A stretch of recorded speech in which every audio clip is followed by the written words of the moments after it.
which I think it's been really insightful and inspiring, and I think that it gives us a clear message that working together, the different actors, also with the public administration, it is possible to grow the social economy in a huge way.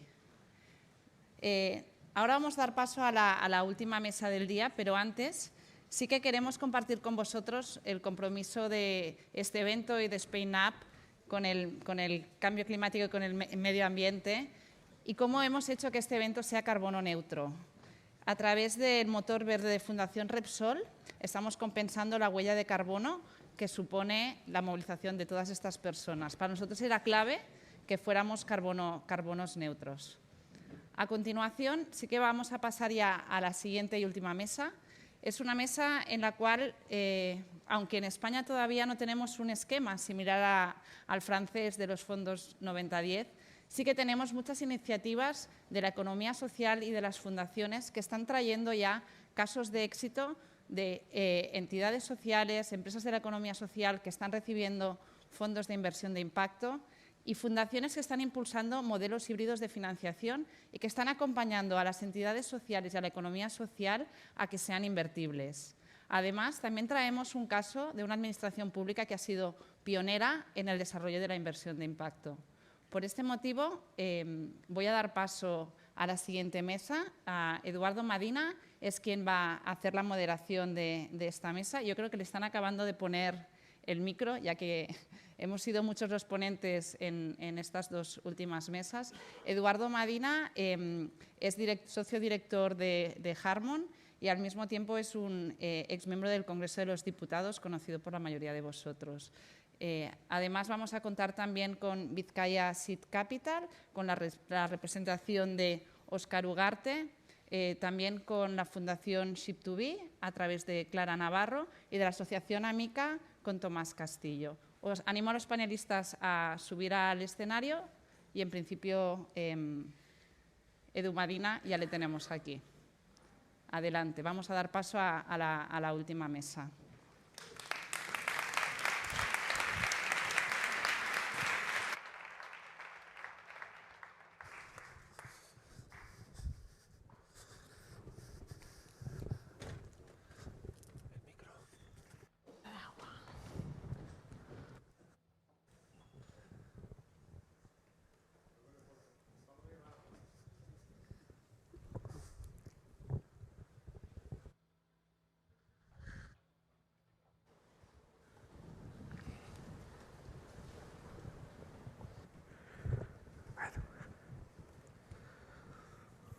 Bueno, muy bien, buenas tardes a todas y a todos. Entramos ya en el último panel. Yo creo que no puede ser un panel con más lujo que este. Paso a presentar a los tres ponentes, no sin antes decir que yo formo parte desde hace algo más de un año de una compañía de no mercado, una consultora especializada en no mercado, cuya presidenta, Carmen Masagoiti, está en los mismísimos primeros pasos de Spain Up. En el momento en el que Juan, José Luis y un amigo de mi etapa política anterior, Íñigo Allí, en bancadas distintas pero con valores cercanos, me propusieron estar aquí, junto con los tres ponentes del día, moderando esta mesa, inmediatamente dije que sí, que es un placer y un honor que me hayan invitado porque es nuestro material cotidiano de trabajo en Harmon, en la empresa en la que trabajo, y creo que este colofón, que para ustedes es el cierre de este evento, también lo es para mí y además la oportunidad de poder aprender de tres ponentes como los que tenemos en este último diálogo. El primero, Tomás Castillo, director general de la Asociación Amica, el último en microfonarse, el último en entrar en la sala, justo detrás de mí. Clara Navarro, cofundadora y CEO de la Fundación Ship2Be, bienvenida. Y un bilbaíno que vive fuera de Bilbao, pero como si viviera dentro, que se llama Óscar Ugarte y que es director de Seed Capital Vizcaya. Es un placer teneros aquí. Bueno, nos tenemos que meter en este debate, en este largo camino hacia el impacto y en este tiempo de aceleración. Y quiero empezar por vuestras organizaciones, los lugares en los que trabajáis. Si quieres empezamos por ti, Clara, porque me ha gustado mucho una cosa que nos has contado antes, ¿no? Cuando todo esto empezó, la primera frase que escuchasteis fue: pero vosotros, ¿qué os habéis fumado? entre vosotros que os habéis fumado y hoy, ¿qué estáis haciendo en vuestra organización para avanzar en esta economía del impacto y en esta aceleración de las dinámicas de impacto? Perfecto, bueno, buenos días y muchas gracias por la invitación. Bueno, pues efectivamente nosotros iniciamos la Fundación Ship2We hace algo más de 9 años junto con Xavi Pon, que está por aquí en la audiencia, y Maite Fibla. En aquel momento nosotros hablamos de impulsar a los emprendedores sociales. Desde entonces hemos ampliado la misión a impulsar la economía del impacto.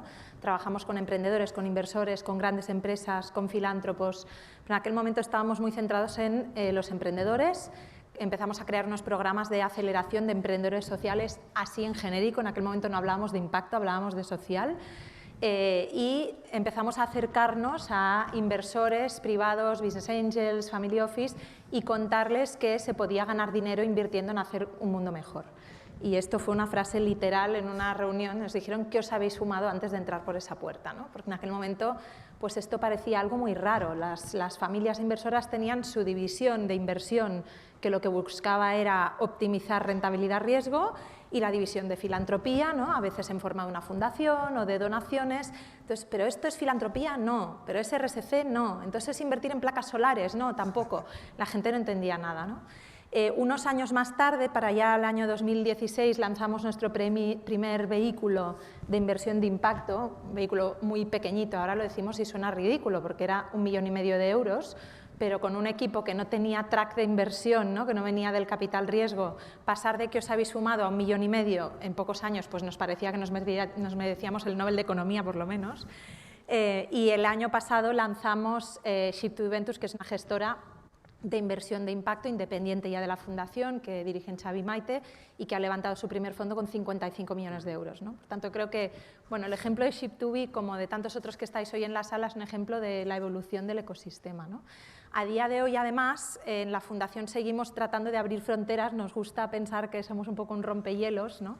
Y estamos abriendo otras fronteras en aquello que antes era tan raro, que el capital riesgo de impacto, que ahora parece que ya se va asentando. Pensamos que hay nuevos espacios raros donde ahora nos dicen que nos hemos fumado. Uno de ellos es la inversión en etapas muy tempranas, el famoso Pioneer Gap o el Seed, el Pre-Seed, y otro es la inversión Impact First. Hay espacios de inversión que pueden ser algo rentables o por lo menos sostenibles, que no pegarán un pelotazo, pero que pueden tener muchísimo impacto social, y ahí estamos tratando de trabajar en esa frontera también. Óscar, ¿cómo ha sido en Seed Capital, en Vizcaya?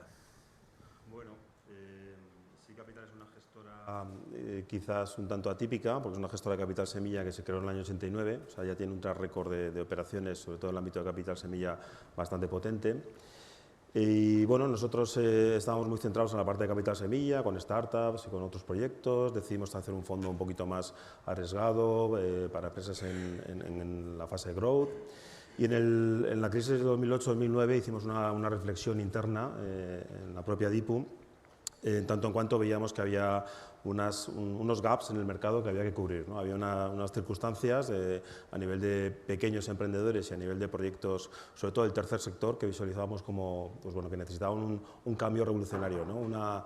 Una posición de, bueno, esto tiene que ser sostenible porque están generando un impacto muy potente, entonces tenemos que activar vehículos que sirvan un poco a este propósito. Y en esa circunstancia empezamos a trabajar en instrumentos y creamos el fondo de impacto, lo registramos en 2014. O sea, que fuera un poco como pionero, ¿no? Que en 2014 que fuéramos capaces de registrar algo así, ¿no? Al principio estábamos muy centrados en la parte de educación y cultura y el tercer sector, en intentar un poco trabajar operaciones de capital riesgo puras, en el formato equity, tomar una participación, technical assistant, reorganizar las compañías y demás. Fue un proceso bastante largo y bastante tedioso, en el sentido de que nos veían pues como los inversores, ¿no? del capital riesgo, estos hombres de traje que vienen aquí a hacer cosas, ¿no? Entonces, bueno, ese proceso ya lo saltamos, lo superamos, y empezamos a trabajar, empezamos un poco a ordenar en tanto cuanto queríamos atacar también la parte de economía circular y la parte de health en aquellos proyectos que nosotros no invertíamos desde los fondos clásicos. Hacemos cosas de biociencias, hacemos muchas cosas en el ámbito de health, pero no en servicios asistenciales y cosas muy específicas donde veíamos que tenía sentido. Empezamos con el fondo ahí a trabajar, hasta que el fondito se gastó, lo invertimos todo, y ahí empezamos otro camino que es muy habitual en el ADN de la compañía, que es la colaboración público-privada. es decir, el 51% de la sociedad es de la administración, pero hay otro 49% que son actores privados. Principalmente banca, de diferentes sensibilidades, tenemos banca cooperativa, banca ética, banca clásica y otro tipo de actores. Y bueno, ahí fuimos trabajando y junto con las fundaciones que están en disposición ahora de hacer cosas con nosotros, otras más y otras menos. En el caso de Anesbat, le incorporamos en el capital del fondo, incorporamos a la Fundación San Prudencio, que no tenía cultura de hacer cosas en inversión de impacto, y incorporamos a Banca Ética Popular también en el accionariado de este fondo, ¿no? Y esto nos ha dado margen para seguir pues bueno, invirtiendo, ¿no? Ya tenemos una cartera de 10, el tema va creciendo, estamos todavía lejos de los 50 millones que decía Sitchubi, pero nuestro ánimo es seguir construyendo y yendo más allá. Y de la misma manera empezamos a construir instrumentos que entendíamos que cubrían otros gaps. Hicimos un instrumento de microfinanzas que nos sirve también para un poco ojear y otear qué pasa más abajo, en aguas abajo, con pequeños proyectos y demás, y startups de impacto social. Construimos un fondo de fondos y construimos un fondo de fondos para también MFIs. Es un proyecto piloto que hemos hecho hace poco, es un proyecto que nos sirve para ir un poquito más allá, ¿no? Pero siempre con la idea de colaboración público-privada y los gaps que existen en el mercado, intentar ir un poco a cubrirlos, ¿no? A hacer ese ejercicio. ¿Y Tomás, cómo ha sido desde Amica? Amica nos hemos especializado en invertir en las personas, en descubrir las capacidades de las personas con discapacidad, creando futuro. Hemos invertido más de 30 millones de euros, creando los 620 puestos de trabajo que tiene Amica en este momento, pero también creando otras oportunidades. En empresas hemos creado más de 2.000 empleos en otras empresas. Y midiendo permanentemente el impacto que estamos produciendo en lo que creemos que es una de las mejores inversiones que la sociedad puede hacer, que es en las personas, el futuro de las personas, para que todos tengamos oportunidades en la vida y no nos vean como personas diferentes, sino que podamos contribuir al desarrollo global, al desarrollo humano de las sociedades. Estamos creando un valor medido ya con un balance social por encima de 40 millones al año de impacto, y nos parece que estamos tratando de crear esa confianza que es necesaria, ¿no? De que el dinero invertido en las personas es muy rentable socialmente. En el momento en que también necesitemos de los apoyos cuando tengamos una discapacidad en nuestra vida, agradeceremos que haya organizaciones sólidas, servicios organizados, sociedades preparadas para que todos podamos acceder a todos los lugares, para que todos podamos vivir en ellas. Y al final tratamos de evidenciar esto, ¿no? Que tenemos que invertir en el futuro de todas las personas, transformando. Y en esa transformación es en lo que nosotros, desde la experiencia de 38 años, pues creemos que en este momento estamos en condiciones de presentar un montón de proyectos para que reciban la financiación necesaria y seguir desarrollando esos modelos de inversión que han sido sostenibles socialmente. En la economía social los proyectos siguen avanzando en el tiempo, innovando permanentemente, pero han sido sostenibles. Ahí están los que creamos hace 30 años, y estamos en proyectos retadores. Cambio climático, tan importante, reto de salud, vital en este momento, reto demográfico, transformación digital, transformación energética. En todos ellos, Amica está trabajando en proyectos en este momento. Esta ha sido la evolución de vuestra asociación en estos años hasta llegar a este punto en el que estáis. Desde el ángulo de tu mirada, ¿cómo ha evolucionado el mercado? Digamos, vosotros emisores, ¿cómo ha evolucionado el receptor en el mercado desde el famoso vosotros que os habéis fumado hasta hoy? ¿Qué curva habéis visto desde vuestra asociación? Bueno, todavía nos seguimos financiando con el método tradicional de la banca. Entidades que hemos nacido sin recursos, crear todo ese patrimonio que decía antes, invertir 30 millones de euros ha sido buscando dinero de la banca tradicional. Y hace 3 años, cuando estábamos aquí fundando todo este movimiento, pues sí que había una expectativa de que efectivamente podríamos ir a otros modelos. Mi percepción es que vamos muy despacio para cómo van los acontecimientos, para lo que ocurre ahí fuera. Y 3 años que han transcurrido, ha habido una pandemia que avisa de que va a haber otras y nos tenemos que preparar. Ha habido una crisis energética agravada por una guerra, que son 2 factores. la guerra lo agrava, pero la crisis energética ya estaba. Y esto ha producido un impacto en nuestra vida enorme, y eso quiere decir que están ocurriendo acontecimientos que obligan a acelerar los procesos. Tenemos que ir muchísimo más deprisa si queremos contribuir a las soluciones y que no nos desbaraten las propias, por improvisación, los propios acontecimientos que van ocurriendo. Y nos van ocurriendo ya 3 que nadie pensaba que iban a ocurrir, solamente en los últimos 3 años. Esto quiere decir que vamos demasiado despacio. Clara, ¿y vosotros qué percepción habéis percibido en el mercado? ¿Qué sensaciones tenéis de curva evolutiva en todo lo que tiene que ver con inversión y economía del impacto en estos años?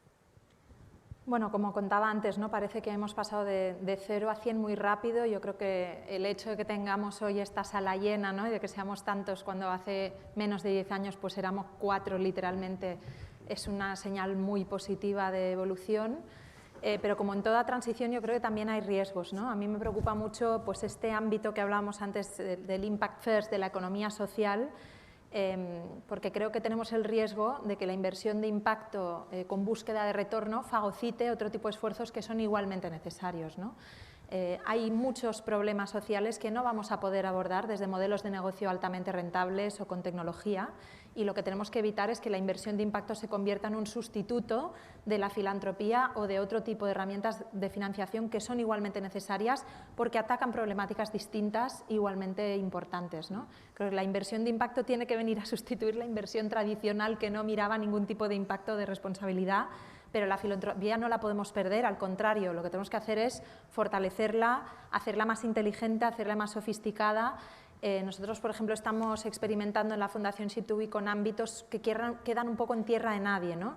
Hay proyectos impulsados, ya sea por entidades sin ánimo de lucro, ya sea por entidades con ánimo de lucro, SLs, pero que no tienen una alta expectativa de rentabilidad o de escalabilidad, y estos proyectos muchas veces quedan huérfanos, porque para el inversor tradicional no son suficientemente rentables o escalables, y para el filántropo, como generas unos ingresos, pues quizá no me necesitas tanto, ¿no?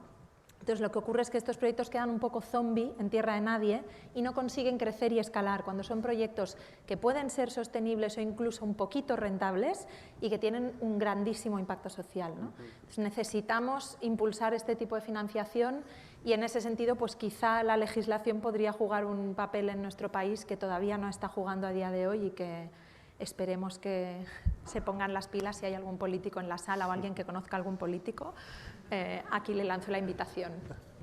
Óscar, ¿y vosotros cómo lo veis? Bueno, pues la verdad es que me siento identificado con lo que comentaba Clara en la parte de los proyectos que están en tierra de nadie. Y de hecho, yo creo que en nuestro rol como administración pública nos toca un poco intentar cubrir esa parte, ¿no? Esa fracción. De hecho, nuestro fondo tiene un nivel de inversión máximo de 600.000 euros, que no es nuestra vocación, y nos movemos muy a gusto en tickets muy pequeños. Es un fondo que está estructurado de otra manera y que tiene por objeto pues, tocar precisamente a las pequeñas compañías, startups y proyectos no startups, que pueden ser proyectos clásicos, pero que con un ticket mucho más pequeño se sienten mucho más a gusto. Y sobre todo lo que hacemos es una especie de intervención dentro de la compañía, de asesoramiento, de participación activa en los consejos, de presentarle a otros inversores, de presentarle marcos legales, de trabajar la medición de impacto, que es súper importante para nosotros, pero más para ellos, ¿no? Para sus clientes, proveedores, y que tengan verdadero poder con esa magia que están creando, ¿no? Por lo tanto, nuestro gap está en esa zona, y ahí es donde realmente no están los instrumentos clásicos de inversión, ¿no? Ni los de antes ni los de impacto de ahora, ¿no?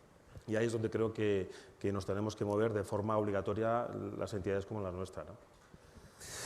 A ver, voy a pediros ayuda. Bueno, yo trabajo en una empresa que nació con vocación de convencer a las empresas en sus proyectos, cuando nos vienen a buscar, de la idea esta del no mercado, de aspectos que tienen que ver con el propósito, con los vínculos sociales, con el impacto positivo de todo lo que llevamos hablando en el evento que hoy SpainUp ha organizado, ¿no? Y es verdad que hay clientes con los que tenemos más suerte y otros con los que tenemos menos, ¿no? Os quería pedir ayuda. ¿Cómo podemos convencer? ¿Qué nos hace falta desde el punto de vista de vuestras organizaciones o a mí desde la mía para convencer a las compañías de la necesidad de avanzar en este tipo de proyectos, en este tipo de discursos con esta naturaleza que estáis contando. Y Óscar, empezamos por ti, sí. Bueno, me está acordando de los retos que plantea Tomás, ¿no? De cambio climático, ahorro energético, son variables que están encima de la mesa que son grandes certezas, ¿no? Y a ese respecto tenemos que dar un paso más allá, ¿no? Tenemos que tomar acciones, bien sea desde el liderazgo, en nuestro caso el que nosotros hemos abordado, o del liderazgo de otras entidades privadas, ¿no? No tiene por qué ser la propia administración la que tome el liderazgo. Creo que es un must, o sea, creo que no hay otra alternativa. A la vista están las métricas de operaciones y del impacto que están generando y también la rentabilidad que están provocando, ¿no? Y eso hay mucho escrito sobre ello y yo creo que se trata un poco de poner encima de la mesa y de generar un debate constructivo, un debate donde las dos partes entiendan que van a ganar y que esto es una apuesta segura. Sandra. Claro. Perdón. Bueno, sumando, ¿no? Yo creo que más allá de mostrar que hay opciones de que esto sea rentable, porque hay muchas, pero creo que también hay una cuestión más profunda que requiere devolver la mirada a largo plazo, ¿no? De las empresas, que es algo que muchas veces hemos perdido. Nosotros cuando trabajamos, por ejemplo, en la parte de consultoría con empresa familiar, muchas veces la empresa familiar tiene esto mucho más claro, ¿no? Porque al final esta empresa es del señor fulanito y sus hermanos o su prima o su tal, que sé dónde vive y que si crea un desastre me iría a llamar a su puerta a decirle, tío, ¿qué estás haciendo?, ¿no?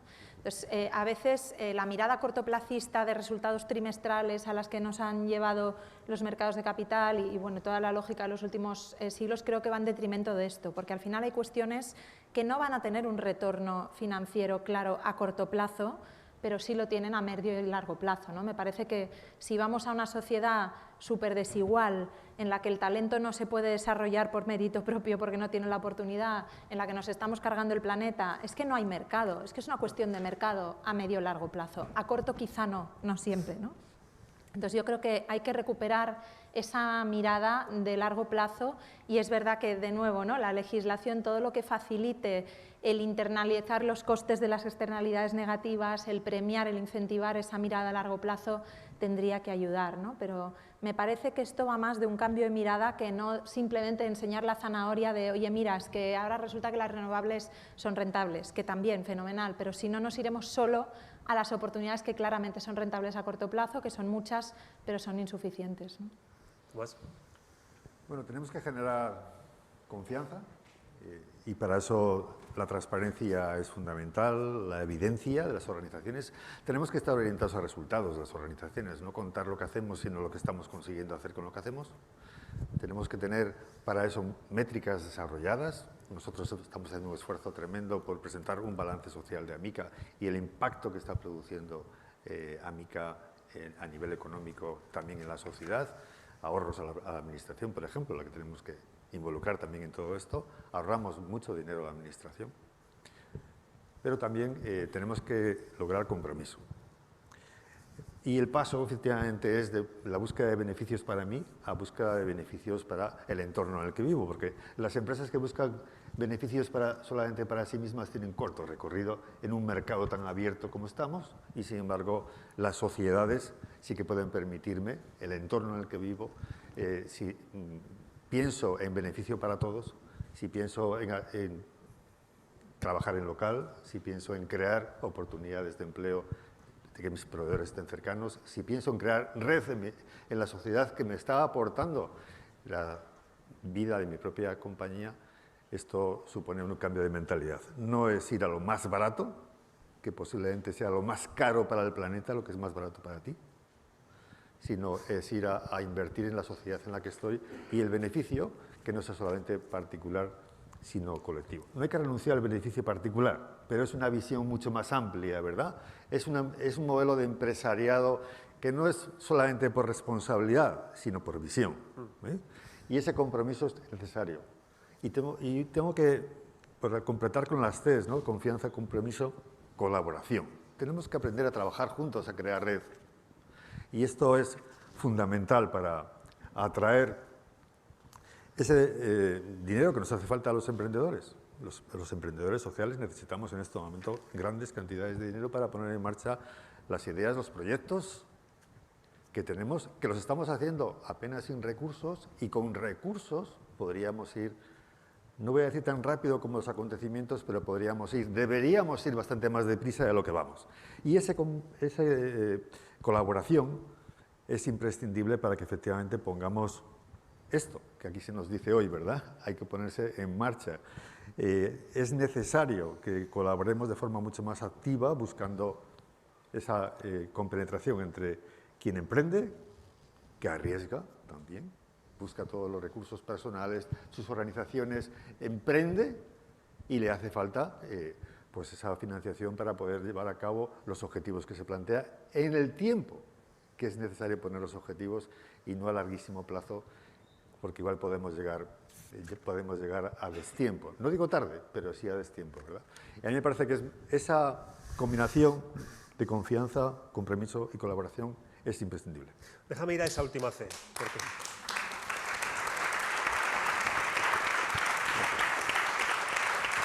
Déjame ir a esa última C porque en mis 13 años en el Congreso de los Diputados, casi que uno de los mantras, lugares comunes, da igual como lo quieras llamar, era la siempre utópica e inalcanzable idea de la colaboración público-privada. Naturaleza inalcanzable que ha puesto, yo creo que contra las cuerdas, el buen recorrido de la colaboración público-privada que hemos visto a escala europea en la lucha contra la pandemia, en las fases iniciales de la dimensión sanitaria, y que hoy estamos viendo en el diseño de este nuevo, casi diría, las bases de un nuevo pilar fiscal de la Unión Europea en la financiación de los países con problemas a través de la vehiculación de los fondos Next Generation, ¿no? Todo esto está en revisión. La pregunta es, ¿qué nos falta en España para tener un buen esquema de colaboración público-privada en esto que estamos citando y en esto que acabas de señalar? ¿Qué pasos quedan?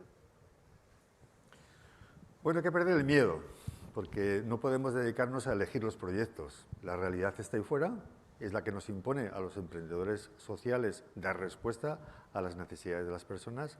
La administración, tenemos que abrirle muchas veces esa mirada. Es un poco lo que decía John Lennon, ¿verdad? La vida es aquello que pasa mientras tú haces planes, ¿verdad? Estamos planificando a veces ODS y fijaros lo que nos ha ocurrido desde los ODS hasta aquí y cómo estamos intensificando acciones sobre otras cosas que no estaban ni previstas. Esto quiere decir que la realidad no es cambiante solamente por la innovación, es cambiante porque estamos en un mundo en crisis muy abierta desde 2008. Muy abierta, que nos acaban de cerrar grandes heridas.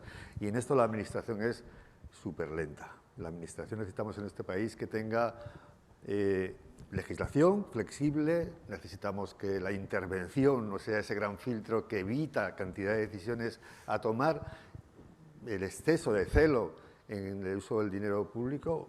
Déjenos trabajar y después nos fiscalizan, después nos piden rendir cuentas. No nos pongan filtros previos porque si no vamos a años de retraso en las adjudicaciones de concursos, en el compromiso de que las entidades sociales podamos participar, el tercer sector, mucho más activamente en las soluciones que nuestro país necesita, creando oportunidades para todos, pero también creando eso que es imprescindible, que es vertebración social.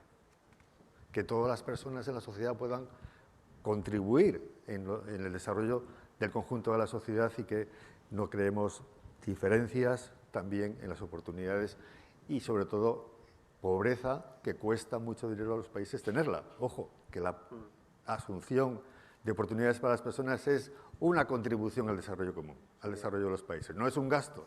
Y esto la Administración, cuando todo se planifica año a año y no se tienen planes a largo plazo, no se tienen planes estratégicos, inversiones, y todo se mide por los presupuestos, el déficit de cada año, pues tenemos instrumentos del siglo XIX, modelos de trabajo napoleónicos de departamentos, cuando hoy en día las grandes compañías se gestionan por procesos. Y esto supone un dinamismo en la organización, un dinamismo en el cambio de modelos organizativos que la Administración está lejísimo, ¿verdad? Bueno, pues tenemos que cambiar todas estas cosas, pero efectivamente yo creo que la mejor contribución es crear modelos, crear ejemplos de cómo la inversión que se realiza es rentable. Porque también nos pasa a las entidades financieras. Muchos de los técnicos que están aquí hoy, pues convencidos de que hay que sacar adelante proyectos, pero luego pasan por el departamento de riesgos y se acabó. Ya no hay más que hacer. Clara, desde tu punto de vista. Sí, yo creo que hay una dimensión adicional a todo esto, que es la dimensión del talento. Al final, las organizaciones las cambian las personas, ¿no? Y yo tengo la sensación, y espero no ofender a nadie, pero en España somos muy maniqueístas, ¿no? La visión que tiene la gente es: los empresarios quieren forrarse, los políticos son corruptos, los funcionarios se van a tomar el bocate a las 12 y las ONG son poco profesionales, ¿no? Perdonadme, estoy exagerando, pero la visión es muy así. Y hay poca circulación de talento de un sector al otro. Entonces, eso no facilita la colaboración porque hay muy poca empatía, hay lenguajes distintos, ¿no? ¿Cuánta gente pasa un tiempo por la administración, luego se va a una ONG, luego a una gran empresa o luego a un banco? Esto pasa relativamente poco, ¿no? Entre el mundo financiero y el mundo de la empresa privada sí que hay un trasvase mucho más habitual, pero con los otros sectores menos. Con las ONGs, las empresas empieza a pasar un poquito, ¿no? Tanto que se ha hablado de la colaboración de las ONGs con las empresas, pues bueno, cuando empiezas a tener gente que ha pasado por una empresa y luego se va a dirigir una fundación y luego igual vuelve, empieza a facilitarse esto, ¿no?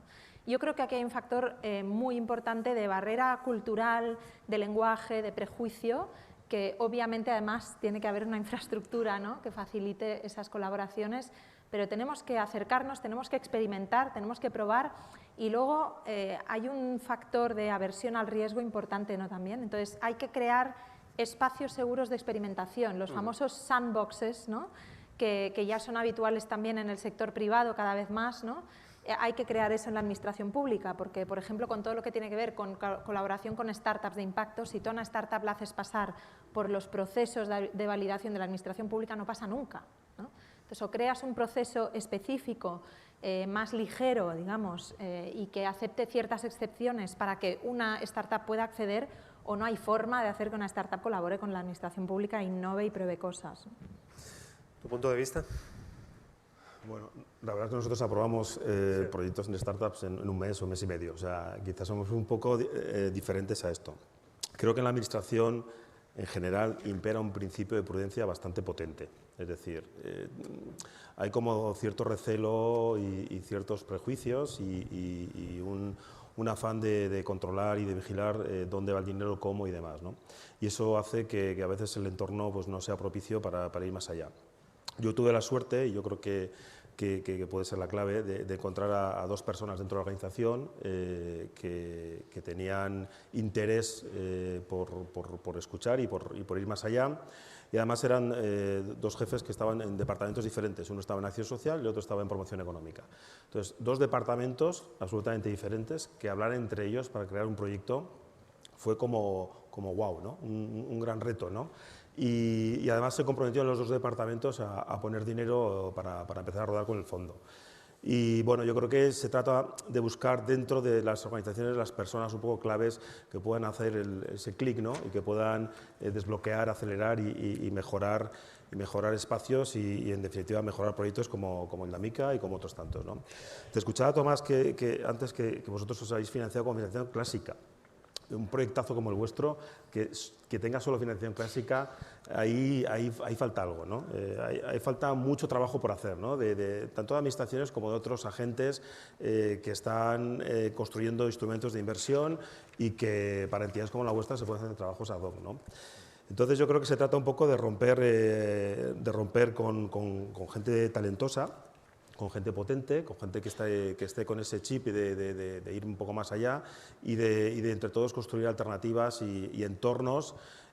Tú manifestabas el Sandbox, yo creo que el Blended Finance es también una gran oportunidad para los fondos relevantes y para captar inversiones, no solo nacionales, también extranjeras, y eso puede ser un entorno súper propicio donde la administración pública, junto con otros agentes, puede provocar un escenario maravilloso.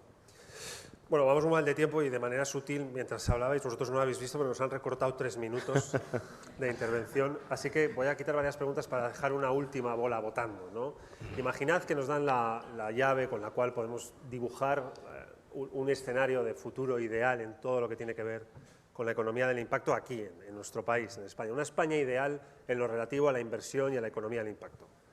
Vamos a dejarla ahí de bonito para cerrar, porque como es el último diálogo, os ha tocado cerrar arriba y de manera optimista y mirando largo.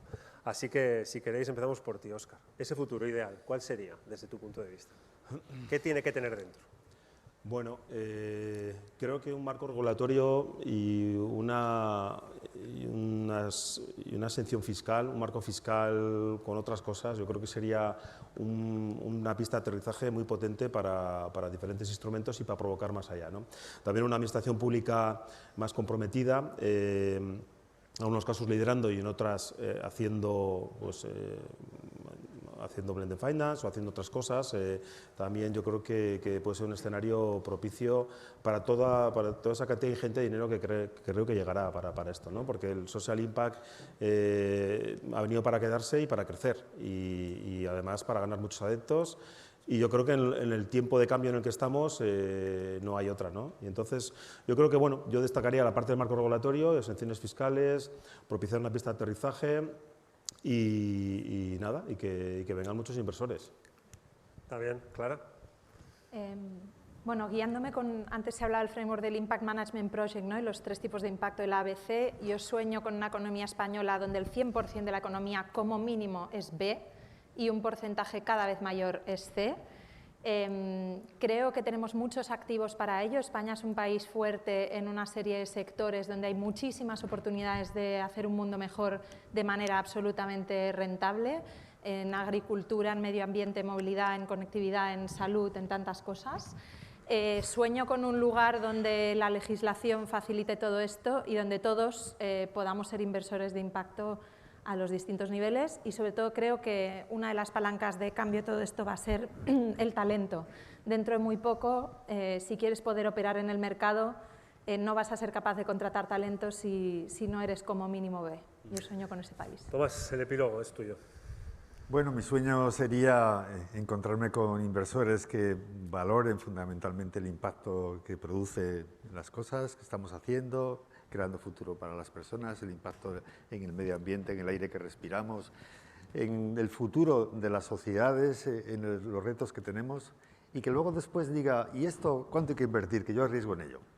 Y no al revés, y no medir primero los riesgos y luego la medición de impacto como un adorno, digamos, al riesgo que he corrido. Creo que en cuanto demos la vuelta a esto, en un entorno regulado, ¿no? Que la administración también lo apoye, que haya ventajas fiscales para quien invierte, que haya un compromiso de la administración de avalar también, ¿no? Las operaciones más arriesgadas socialmente, pero con altísimo impacto en las personas y en el entorno. Y sobre todo, yo creo que me encantaría encontrar muchos inversores que crean que efectivamente invertir en todo esto es invertir en su futuro.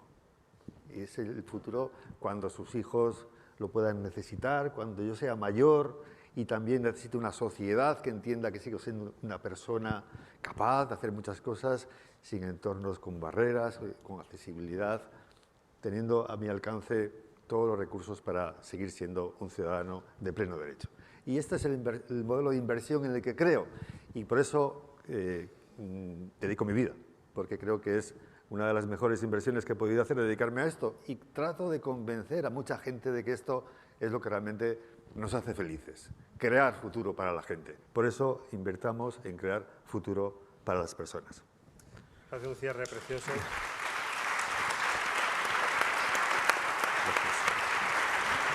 Así que Tomás Castillo, Clara Navarro y Óscar Ugarte, gracias, ha sido un lujo compartir con vosotros tres este panel. Gracias a SpainUp por esta oportunidad y gracias a todos ustedes y a todas ustedes por su atención. Hasta pronto. Gracias.